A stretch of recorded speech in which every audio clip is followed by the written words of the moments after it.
to win all lanes, and then they suddenly don't like the damage. We're going to find out what's going to happen. It's time for game number 1 of this best of 5 grand finals. We're going to head over to Cap and SPG, but we're going to kick this grand finals off with an extra dose of PUBG Pandas.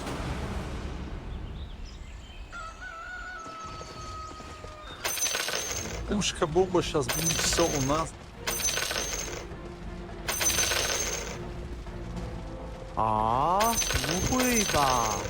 Must have hit pretty close to the mark to get them all riled up like that. Can you stand downwind? Hurts you more than it hurts me.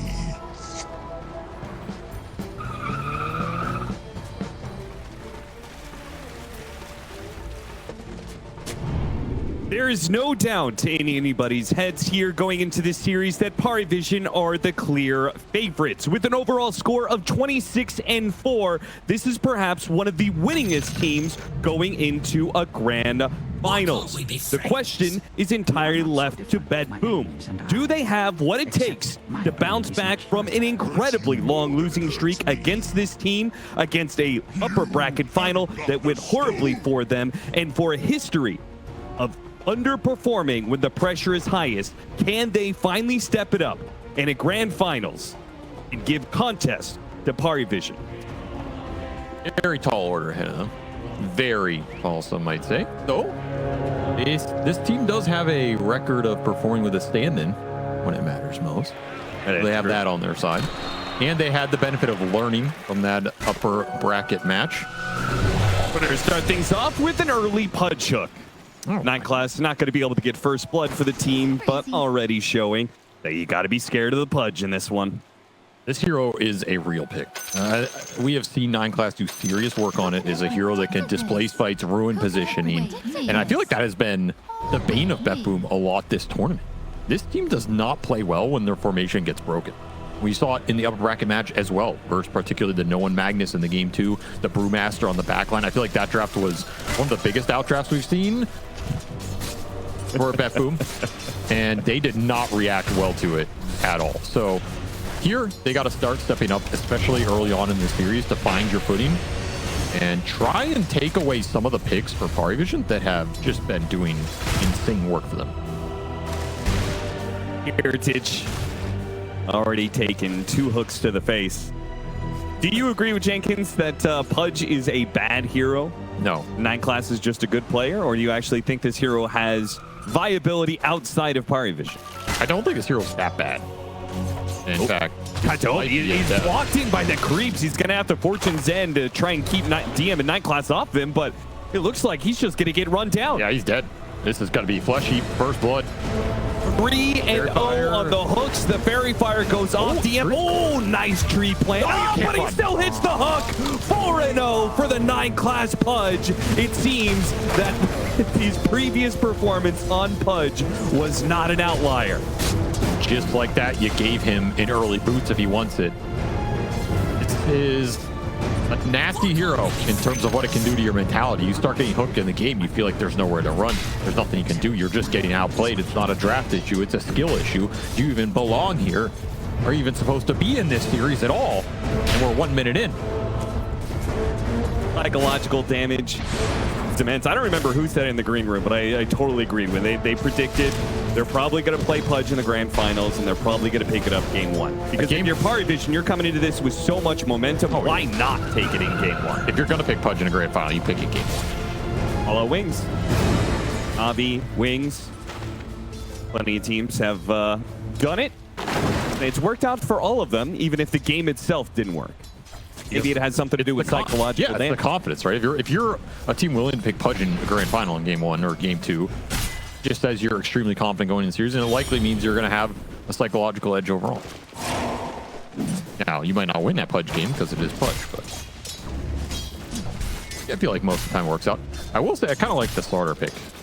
Not because I think this hero is broken or anything, or that GBK is going to run this game over. I think it is a mixed bag. You're going up against the Sven armor, Chen armor. Pudge can, if he gets utility items, he can buy Lotus Orb, he can buy some of these annoying items. But this should be a matchup in a lane that goes well for GBK. It's a hero that puts a decent amount of pressure on Ember Spirit because he doesn't get an early armor item or a super early dispel item, particularly if he wants a Mage Slayer buildup. And it is a hero that I feel like it's just slightly outside the box, and I think that's a good sign going into game 1. Like, We heard, something a little different, get the ball rolling. It has some okay-ish synergy here with Tiny putting in the physical damage. Even the Wind Ranger Slaughter is always good. Yeah, it's support, but this Focus Fire can still do a lot of damage in the right situation. We are in lower bracket final. Suns fan extolling the virtues of GPK and commenting how he feels like this guy is rounded a corner when it comes to his play, in particular throwing games. Would you agree with that? I mean, Suns fan is a one-of-a-kind for the 2 caster, some might say. True. I don't know what his fixation on GPK is. He really likes him. I don't know if we'll ever know why he has such a fixation. I feel like it's been some time since we've seen GPK throw games. Yeah. I think he's just consistent now. I've always rated this guy pretty highly in terms of skill. I think BetBoom's problems have honestly lied elsewhere. Miro. Look at the matchups they've gone down against in this tournament. Yep. Like what? I think the drafts have been a little on the weaker side. I think their support picks in particular are very hit or miss in terms of it's a high reward, high risk. Like when you pick double single target supports that can't push waves. A sneaky hook from 9 class set up by the Chains. GPK was winning this lane, and the Pudge will push the scales the other direction. I mean, Chains guaranteed setup. This is the downside of the melee hero in mid. That Pudge roam is guaranteed. And he's going to get some stacks. It's going to give no one. Gonna get a second, third kill out of this one. Well, if your idea was to come in and win lanes, that idea is already gone. Yep. Because you are now losing 3 lanes effectively. And DM didn't get punished at all. If anything, it's now going to be Kiritich who gets punished as the Pudge comes back in the lane. They are going to get really good fortunes end over that Avalanche. That purges out the Ion Shells, but Kiritich can't stand the heat that 9 class is bringing into this grand finals already. So much of this is you gave that Pudge first blood. He gets boots. He can make these plays around the map. Got the shackles on him. Hit him with the stomp. Oh, overlapping the stuns. A little ugly there from Power shot will kill him. Save. You want to go for it. He needs to land it. He's going to go outside of vision to see if he can land it. Ooh, Satanic got back and forth. He was just patrolling. And like now Miro. He's still alive to hit the Stormhammer on Miro and help Tukalis finish him off. This is such a nice start for Tukalis. You can say Satanic's getting a decent amount, but more important here is the levels on this Chen. He's already level 4.5. He has access to the small camp. He's about to be level 5 at Got him again. 9 class yet to miss a hook. He'll die for this, but well worth the trade-off as GPK falls again in the mid lane. Can't even get his 6. When he was having that little 1v1 against the Ember Spirit, he was still level 5. And the Ember level 6, all because of this Pudge. I mean, I wish I had this Pudge in my pub games, I'll tell you that. True. Like, this is the Pudge everybody thinks they're going to be when they pick the hero. Uh-huh. And it is not the Pudge they are when the gameplay comes through. But right now, you guys listening at home right now, thinking after this grand finals you might queue up some pubs, this ain't you. This ain't you. You don't got what it takes. Tell now maybe they do. There could be there could be a 10 class out there. You don't know. Let's just look at the overall net good for the world. It's better to discourage all of them not to play Pudge. So you think 9 classes and to inhibit 10 classes career? 9 classes winning his team this series, losing the world on a moral level. Yeah, I would agree with that. Has there been a player who has done so much damage to the scene as 9 class in recent history? Probably not. Probably not. Not in the modern age of Dota, no. There's no way. I mean, he's #1 public enemy. Who's even up there? And D-Pudge, he was too good of a, he was too good of a person. That's true. His Pudge he wasn't even offsetted all the terrible things that he did by getting people to pick Pudge, well, by also just being a good role model. That's not what I implied there. Just saying. Everybody loved Endy, so when he picked Pudge, it was like, awesome, wasn't, you're ruining my games. This is a nice start for PARIVISION. This is really nice. It goes without saying, and you're playing a Darkseer lineup with 2 melee cores who have insane synergy with the Shell Surge here. This game can speed up really fast. Here comes 9 class. Here comes DM. Here comes a guaranteed hook. He's gonna wait to the last. Okay, he got power shotted down. Never mind. BetBoom bring all their heroes into this bottom water rune matchup, and they clean house, man. They Took 2 heroes out of the equation. Sure, you got saved. Congratulations. But they're going to get 3 heroes out of this one. The Chen and perhaps some of his army, too. I mean, look at everybody. The Kiritich walked down the river just to be able to join in on this. Nice rotation from him. You need numbers. You need to swing the lanes back to your favor. And I couldn't see a hook come out here on Miro. See if you can put Satanic in between him, but Satanic might just kill him straight up. Satanic is going to finish him off that way. Nice try with the power shot. It hits this time around, but not enough damage.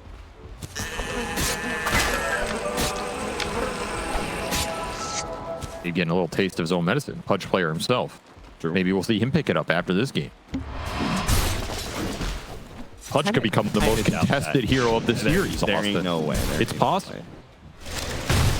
So, that was a great turnaround fight for BetBoom. You got to play around Slardar in this game. He's so much to your early team fighting, so much to your damage. But there's still a concern with how many levels the PARIVISION support duo found here and the damage they can do around the map once this Chen starts to farm up, once he starts to heat up, pressure some towers, give him the auras in the fight. This is a dream start for this kind of lineup because you don't have to be ahead here. You just have to stabilize the game and get to your first 1 or 2 items on the Darkseer Chen. And you're going to be unkillable. We've seen it before. Like, what happens when you bring ice armor into the equation? What happens when you bring purges or lotus orbs or armor items into the equation? The damage for BetBoom is going to go down significantly. You have Sven armor on top of all of this. There's a ridiculous amount of EHP built into this PARIVISION lineup, and we saw it with their Chen yesterday with that Undying.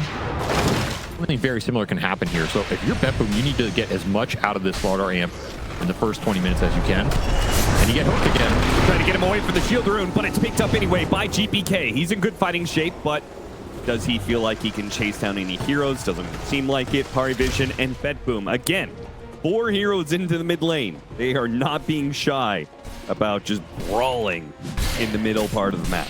I do like their emphasis on bringing the numbers to these middle skirmishes.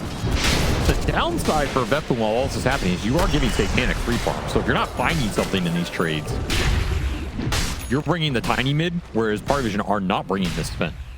And he's going to start to pull ahead here. Could potentially have a lot of stacks built up for him eventually as well, though a lot of the early stacks did get claimed from the Darkseer. This is kind of a Centaur who's just been left to the Wolves. 0-2-0 start for Miro up here. Not a lot of pressure going into this Sven. Not a lot of gameplay around the Centaur. This is not a hero that it's going to scale tremendously in this game. But the time has finally come. We're probably going to dissolve this 4 versus 4 mid lane matchup now that GPK's got a Blink Dagger. I assume you want them to head for the Sven, or do you feel like helping out the Tiny and killing that Darkseer is a better option? Nah, it's way too hard to go with Darkseer here. You are either bringing the gank mid, if you believe you can chain the lockdown and kill this Ember into the tower, or you're kicking heroes out of top and hitting that tower. Those are your 2 plays here with this Slardar early. Well, maxed out return on Miro. Maybe they feel it's better just to head for the mid lane again and let Miro just farm up neutrals. BPK is here, but you just need you have the damage between the 2 of them. Yeah, you need all the lockdown is the problem. It's not about the damage. It's you need stuns for a long enough duration to kill this guy. And Shackle is kind of enough if you can land it. He can precast Fortune's End on the Slardar when he blinks it. Okay, didn't go for that. Oh, the hook separates the 2. The Shackle shot missed. Everything goes wrong for BetBoom on their first play with the Blink Dagger on GPK. They do manage to get off the false promise to see if Katomi has healed him enough.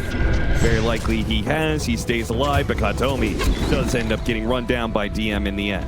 We saw this in the series yesterday. PARIVISION will bring the numbers mid. They will always back up no one. That's why you have to overwhelm on this play. And the second that Shackle doesn't land, you're screwed. Lucky to get out with everybody there as Blade Mail arrived for no one right as that sequence is happening. This is a nice build-up for this game because this is the pseudo armor item instead of the Mage Slayer. Help you tank against the armor. It's going to reflect a lot of the early game damage, give you time to survive, give you time for heals to go out. Obnoxious item for BetBoom to play into. And that was your Blink Slardar move that was supposed to yield you some momentum in this game. Instead, you lost your mid tower off that because the Chen can come in, give you the counter game potential. Now, you're really far behind because this move also did not go into the Sven. We are seeing Satanic's net worth. He's almost 2K ahead of your Tiny. Yeah. One of these cleaves is not like the other. Nope. And with recent nerfs to carry Tiny as well, that's going to slow the hero down. I mean, look at the level difference between these two carries. Level 11.5 spend versus No, it's 8. just playing inside of their jungle area, and they can't even feel like they can go after him. He very easily gets back to his side of the river. That is going to be another smoke on wrong. This is where the support duos for BetBoom are just very hit or miss. Right? If you can have some of these kills, you're going to be okay going in the mid game. But if you don't, PARIVISION supports will outfarm you every time. You don't have to make plays. This Chen is not pressured to go gank someone on the map. He's just farming. He's pushing lanes. He's hitting towers. He's getting fat. He's going to scale the whole lineup up. We're already seeing that net worth disparity open up between the two support duos. This is why there's so much pressure on BetBoom to look for these kills, because their supports not getting anything off the map unless cores are falling. Yeah, Especially with an earn on save early. He charges for this guy.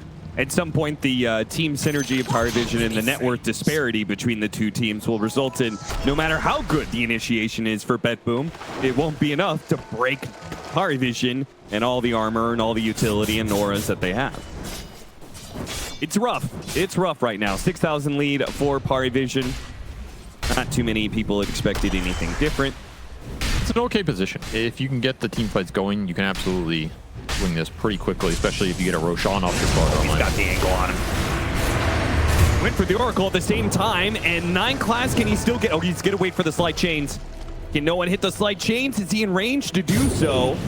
Got slide chains into the hook. There it goes. Got the dismember off of it. They just play so well around each other, diving into the tier 3s. And the punish, very minimal. In fact, if anything, Kiritich got to be a little careful. Stampede does go off. A little bit grouped up, but pulled back into the vacuum. Kiritich cut down. Satanic already online as this Sven, Mask of Madness, Blink Dagger, Echo Saber, level 13. This is such a fast timing. There's Blink to come online, and you can play aggressive here because you have the Darks here to back you up. You have Hand of God. You have the auras. Get another tower off this Chen. Ducal is just mowing through this map. Every time you win a little fight, he gives you another 1k net worth off of it. You're just going to have to go back here. You're going to have to de-ward. You do get the obs. The game plan is not going to change here. You got to continue to try and find some openings with this Slardar. You're only playmaker. No blink on the Centaur. It's fine. Helps you in the team fight. As long as you can start the team fight on good terms and maybe take some tier 1s in this game. I mean, all 3 tier 1s up for PARIVISION. Yeah. It's part of why they are 8,000 net worth behind. GPK, Katomi, and Save, trio. 2 supports moving around with the Slardar. Not finding anything for it, though. GPK, man, he really all-in on initiation. Blink Dagger into buying out his shard. Can't we be friends? Big committal. Very strong message saying, I'm going to find kills in this game.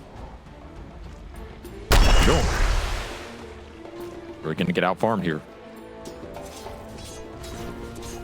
And goes out on Roche. Interesting. I mean, that's a Radiant scan. Yeah, you're so far behind. You feel like you have so little map presence that you think that this lineup that really doesn't have the greatest Roche taking potential is doing it at 17 minutes. It says a lot. Managed to get the crush into Shackle. Oh, nice. Into the fortune den, and a bat to follow it up. They got the kill. That's huge. Now the Slardar is going to be. Oh no! The vacuum grabs Katomi. Right as he was trying to help out GPK here. GPK still has a chance to be able to blink out of danger. TP away, and he stuns. Oh, nice spot. Oh, the hook comes a little bit too late from 9 class. Good call is over. Give him a high five, but there's that chain stun potential. No one not expecting it. Gets caught off guard by the last tree throw. Chen have his ult? Because he easily would have lived with just a little bit of a bumper there. I think he did, but I also think he expected him to remnant out of there. There were little gaps. I think it's more... I think no one is going to live, then he needed to pop it. Big pickup in this game, though. Just momentum-wise. Gives you the confidence to go for a little more here, and that's exactly what they're going to do. They're going to look for the play down mid. Try it again. Power rune for no one. He's getting baited into the river. Recasting the Fortune's End. It's gonna shoot out. GPK not finding the opening to blink on it. You would have liked that amp damage in his bottle as well. Giving you a lot more damage threat on the starter to look for the pickoffs. You can't get the kills, you're not going to get the towers in this game. One thing the Pudge does is he makes pushing these tier 1s casually pretty scary. There's a reason these towers are still all high HP. You can't just sit here and tank it with Centaur. Dare Pari to go on you. You're just going to get hooked behind the tier 1. The fight's terrible. So you have to win the fights to get the towers here. That is the Pudge effect.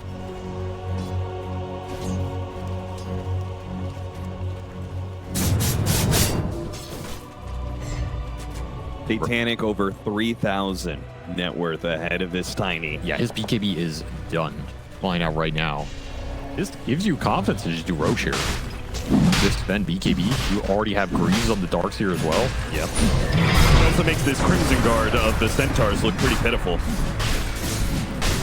Well, BetBoom was right to be worried about Roshan. Satanic is indeed so farmed that they can do it pretty quickly. Boom not going to be in position to contest. Push out the other lanes, complete their S and Y, or the Tiny try to get to Blink Dagger on the Centaur. They get a tier 1 in this game. That is worth something. Not the trade-up they were hoping for. As that ward on Fire Secret Shop was also scouting them on that play bottom. BetBoom lingering around this area for a while, but not aware that they're just being scouted the entire time. Yeah, Satanic, he's not going to get picked. This is a bait. There's no way you can go for that play anyway. Guy's way too tanky. They do not have the stuns to deal with the BKB, that's for sure. Going after the Centaur. Take a while to bring him down. He also still has Lotuses and Stampedes, so definitely back this up. PARIVISION, they just kind of have a poke at him. They force some rotations. They back away. They're going to do Tormentor. Objectives just keep rolling. I mean, this is Chen in a nutshell. The onus is on you to do something about it, or he just extracts gold continually from the map. A little shard for the Pudge. Well, why not? Not as good as the old one, but decent damage. They did the Tormentor and the Tiny on the other side of the map. Granted, they can come through the gate and everything, but they pop Stampede to try and get Kiritich out of there. Which, I mean, it worked, but... Well, they spoke back here, but this is on another OBS.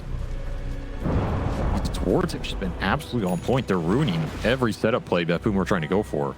Yeah, it's pretty crazy because it's not like they have supports that are really good at getting on the enemy side of the map and sneaking in wards everywhere. It's just the Pudge. They've got a Chen Pudge. Yeah, it's not the greatest. They're going to jump on Satanic. They baited this out. They get the hooks, take the hook, but still tackled up. They almost finish him off. They're trying to now, but the BKB God Strength goes out, and it all goes wrong for BetBoom. As soon as that is cast, it's done. They run out of damage. And they will scurry back to the base if they can. Satanic not slowing down for a second here. One save as well. A triple for him. Back to the tier 2. That was so close to being amazing, but that hook makes them run in deeper. It does hook him into the shackle, which was pretty unfortunate for Pari. Sick play from Save. This is just a hard go. Don't get hits in with the Tiny here. That's what makes the difference. Fantastic vacuum from DM. Oh, yeah. Grab those 3 cores as well. The thing is, you still have a lot of heal here, right? Like, you throw in the Hand of God, you throw in the Greaves. The Sven is not as low as he looks. Yeah. And the second he pops BKB, there's no damage going into him anymore. He's got so much armor. The Chen regen starts kicking in. Poor man shield on top of all that. Yep. It looked promising. But it went oh so wrong. Now you're down 13K. A lot of that on as the hand expend. Another series with no Curios. Oh, another great shackle. Finish the hero off. He managed to get the darks here. 1 down. Pushing after Dakalis. Great target. One, he's trying to stop them as best he can. He's got the Aegis after all. But it looks like he actually does manage to bail out Dakalis for now. GPK, Satanic on the side is going to pump his God Strength. They spot him though. You're not going to be caught by this initially. The Tiny's going to try and challenge this Ven, make sure he doesn't get an initiation off here while GPK chases after kills. And he still plays it, still blows up the Oracle. Casual 2-shot, gets his BKB off before the stomp and punishes Miro for daring to try and stop him. Now GPK caught in the river. He's not going anywhere. Chained up, hooked out. Satanic will find his third kill of the fight. Stalls, he doesn't even... There it is, triple kill. Finally going out. Javen, Hataomi's buyback for last here. No one will not give chase. Cannot connect their cores on the right targets here, and the chase down takes so long. So much early tank on this Chen. Solar Crest already done. Solar Crest already done on the Pudge as well. These early utility items for the supports. Put some extra little evasion in there on top of the heal, on top of the barrier. Brutal to try and get through. I find it funny how, like, PARIVISION, they're winning the game, but every fight, BetBoom starting it and it going bad. PARIVISION are so good at just, like, suffocating BetBoom and saying, hey, you got to take this initiation. Because they Otherwise, know you're they're getting out-farmed. They know they're getting outscaled in this game. Yeah. They know they're getting out-farmed on the map. They know they're losing objectives. And their lineup only does one thing, which is jump on people and kill them. When you can't do that, as we've seen, the game is very frustrating. Denied. A TP stops. Heritage. Anybody save him here? Not a chance. Not with Daedalus up on Satanic. Absolutely no chance. I don't know how you deal with this guy right now. He is 12-0. That is Stampede used. They're going to go high ground with this. Or they're just going to completely run you off the map. Remaining God Strength halfway through the duration. Satanic sets his sights. Look at the auras on this guy. It's just stupid. Yeah, they're going off the chart here. Just straight stupid. Not a buff he has.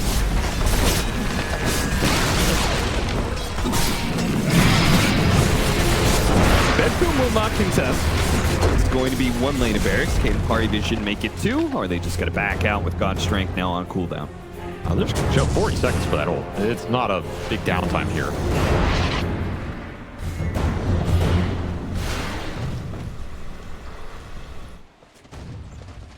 Always just wait for next Roche too, if you really want to secure this game. Oh, yeah. BPK is about to get an item. I don't know if any one item can save his game, but it's an Aghanim Scepter. Problem is, in the game of tank versus tank, I do not think you beat PARIVISION. You're not going to outlast them. The Crimson Guard, what else is Aghanim supposed to Scepter. buy though? The armor is good here. Oh, yeah. Well, I think it's the right item. I'm just saying I don't know how impactful it's going to be. No one just Remington and breaks the Oh, man. Of course there's a ward there too. Yep. There goes your Roche contest. They're going to have to fight this on top of this ward as well. 9 class sees you. He wants you. He hooks you. They're going to get the jump on a 9 class first, though. The easy little pickup, perhaps. Is it that easy? Oh, God. The chains on the 2 supports with the vacuum. They got him both to locked in. Satanic now finally closes ranks with his 9 class support here, trying to help him out. He's actually taking a good amount of damage here. He's losing the fight. He's going to wear out. Yeah, he's going to lose this fight. Stomp hits on 2. Miro. Good setup there. Kiritich. Oh, trying to run him down with the guy on shell. TM managed to do so. Miro. Looks like even without Satanic, no lacking in damage for PARIVISION, as no one will do his best to clean up the rest of this fight. This slight, though, blink away just in the nick of time by Miro. Starts running down the river, but he is heading nowhere fast at this point. All right, we see the tip come out. I think that's the tip of how did you die, bro? How do you die in this game with this Ven? I'll tell you how he crit into that blade mail on the Centaur. That took half his life pool instantly. And then you got crushed with Amp, and Tiny finally is able to connect on you. Surprise amount of burst damage coming out right there. Still not a fight you can win. That's the sad part. And I mean, Save's laughing off because they know, like, they jumped this Pudge and they cannot kill the Pudge. Yeah. There's too many auras in this lineup. They got 2,200 team gold off of that Satanic kill, though. That's a one team fight right there. That's right. We'll ignore the no one triple kill. You know, that's not as relevant here. Yeah, who cares about that? Those are all small numbers. You only care about big number. If it's not 4 digits, I'm not paying attention to it.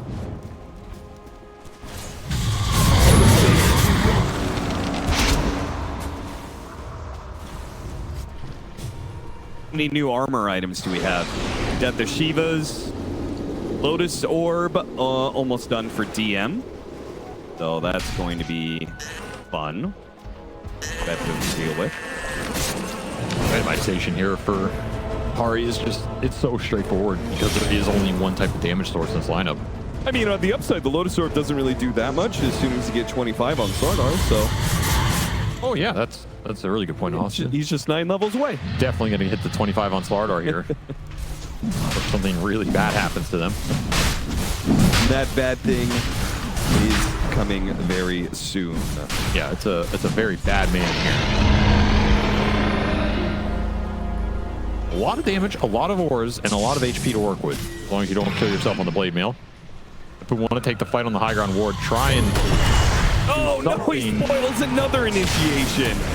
Now Satanix like, well, he got GPK in the corner. Good shackle shot, though. They might be able to kill him here. Toss up in the air is not quite enough. And a vacuum almost put them on the cliff. Not quite, though. Kirch has got to get out of here. They already used the false promise.